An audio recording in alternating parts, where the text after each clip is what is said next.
Xatsa Zayfen çalının gördü. Ha, bəterçi için idi. Ben onun sininde Züleyxa'ydım. Mən də o sinində karımamıydım. Bacanak ne yapıyorsun? Çoğ. Ne yaşıyorsun? Arvad orada oturup ver bencine ben de çay içeyim. Burada. Buyur Nursultan.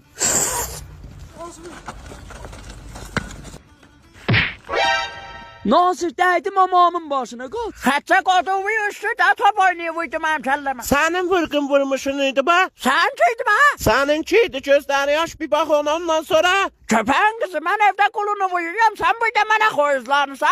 Azam səsi batma başıma, sallam yerə ha. Beni yaya çalan elenen ağzından olmayıptı. Bu da çiltelabı benim alva ha? Bacanak be görmüyorsun arvadın orada savaşı. Ve ötüre öyle yerde boşa. Hala kaçsın.